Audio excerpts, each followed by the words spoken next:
Flamengo estreia hoje na Libertadores com portões fechados. Grêmio estreou com um empate fora de casa e Cruzeiro perdeu na Argentina. Arizão liberado pelo JEP e Goitão joga em casa. Vocês vão ver imagens da inspeção realizada ontem na Rua do Gás. Convocação da seleção brasileira ficou para o dia 12 de março. Agora, no Esporte Total.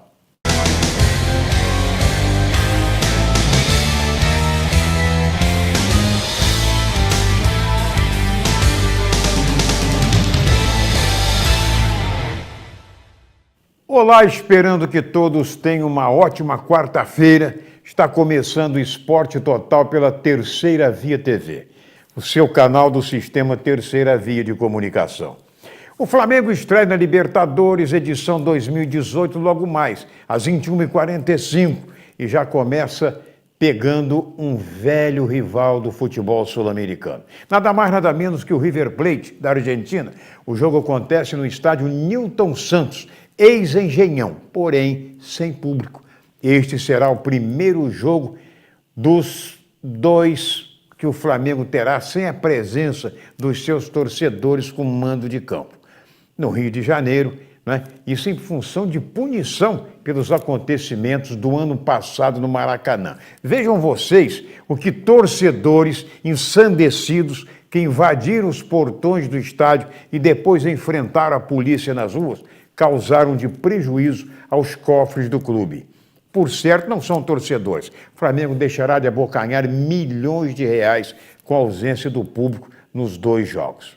Veja o que o técnico Carpegiani fala sobre a estreia do Flamengo na Libertadores, na tela. Quando você não a tem, você tem que ter a capacidade e a condição de ter a organização, né, ser inteligente, para que induzir o adversário a lateralizar uma bola para você poder fazer o press. E para fazer o press tem que estar organizado, senão você não conquista a bola. E quando está de posse de bola, você tem que fazer o inverso, que é a não compactação, você abrir o adversário.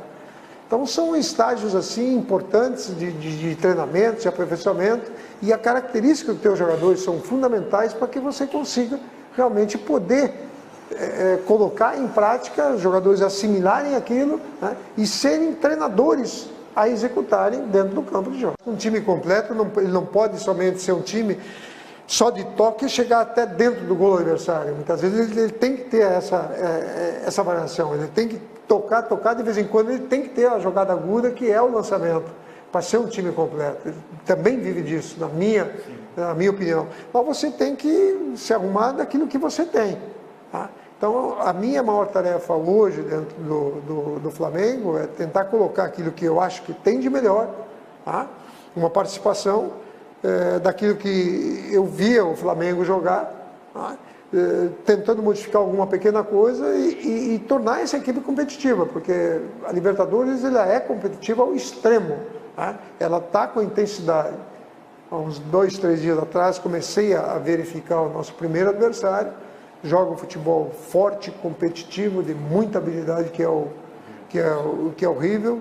Joga num 4-4-2, 4-2-2 bem diferente, né? Um pouco diferente, com jogadores extremamente competitivos e de muito bom toque. Então será um grande adversário e que nós que temos que nos aprimorar para fazer frente a esse primeiro adversário. Se eu confessar uma coisa que não vai acreditar, eu fui várias vezes campeão brasileiro, eu nunca consegui disputar 1 minuto sequer uma Libertadores.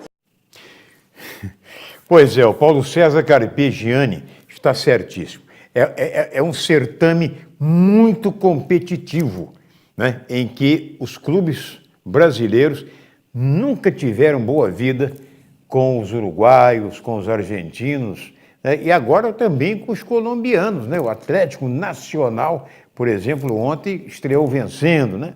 Olha, não é brincadeira. E o jogo Fluminense Volta Redonda pela terceira rodada da Taça Rio vai ser no estádio Los Lários, em Xerém, de acordo com o anúncio feito ontem pela Federação de Futebol do Rio de Janeiro, sem poder utilizar o Maracanã em função das altas taxas e pelo estado, né, em que está o o gramado comprometido com a realização de vários shows, né? O Tricolor tem sofrido com a ausência de torcedores em seus jogos.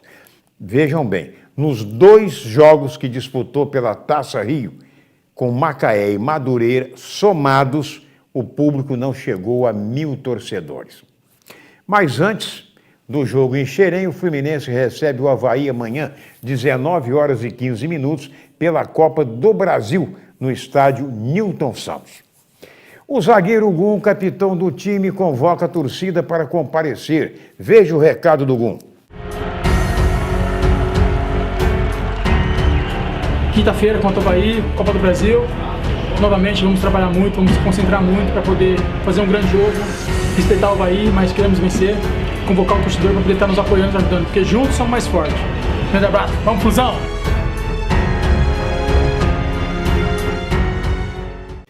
E os brasileiros que estrearam ontem na Libertadores não foram nada bem. O Grêmio do futebol porto-alegrense, vocês estão vendo imagens, atual campeão da competição, enfrentou o Defensor do Uruguai. Foi bem superior durante toda a partida, mas acabou não saindo do empate em 1-1. Tricolor gaúcho até que saiu na frente. Defensor teve um gol anulado, mas o fraco time uruguaio empatou 1 minuto depois que o Grêmio abriu a contagem. O jogo foi em Montevidéu com público reduzido. Mesmo fora de casa, o jogo foi no subúrbio. Os jogadores do Grêmio consideraram o empate como uma verdadeira derrota. Pois é, não foi boa, não. Enquanto isso, mais tarde, em Buenos Aires, e com o estádio superlotado, aconteceu um jogão. O Cruzeiro, do técnico Mano Menezes, se empenhou muito, mas acabou derrotado pelo Racing por 4-2. O jogo foi eletrizante, com as duas equipes se alternando no ataque. Atacante Fernandes, do time argentino, foi autor de 3 dos 4 gols da vitória do Alvianil local. Pois é, muito bom jogo, muito legal mesmo, eu tive a possibilidade de acompanhar pela televisão. Hoje à noite tem estreia do Corinthians, enquanto o Vasco só joga no dia 13 no Rio, contra a Universidade do Chile. Ainda terá pela frente o Cruzeiro e o Racing. Bacalhau precisa se reforçar, gente, principalmente na zaga, nas bolas aéreas, para enfrentar os adversários que terá pela frente neste grupo da Libertadores. E sabem, aquele Atlético Nacional de Medellín foi ao Chile e derrotou ontem à noite o Colo-Colo por 1-0. Quem joga no Colo-Colo é o Valdívia, que jogou muito tempo no Palmeiras. Olha, só lembrando que o Vasco tem jogo com o Macaé, que estava marcado para a primeira rodada da Taça Rio. Zé Ricardo já avisou que colocará todos os titulares em campo, porque só vai estrear na Libertadores em meados de março. E também Zé Ricardo informou que outro motivo é porque o primeiro turno do time, o time ficou deixando muito a desejar, ficou fora das semifinais. De modo que é preciso, então, que o Vasco faça uma boa campanha. Estreou no segundo turno agora perdendo para a Portuguesa, né? Então tem a obrigação de vencer pela Macaé, que é um dos piores times do campeonato. Olha, um abraço para o senhor Antônio Carlos, um grande artesão no bairro da Penha, lá na rua Henrique Guiton.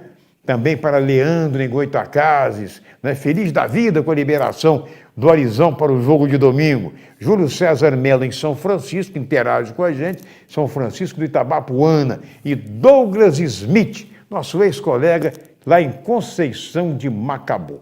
Daqui a pouco vocês vão ver imagens da inspeção feita no Ari de Oliveira e Souza na tarde de ontem. Muitos torcedores estiveram presentes, apreensivos com a decisão dos representantes do JEP.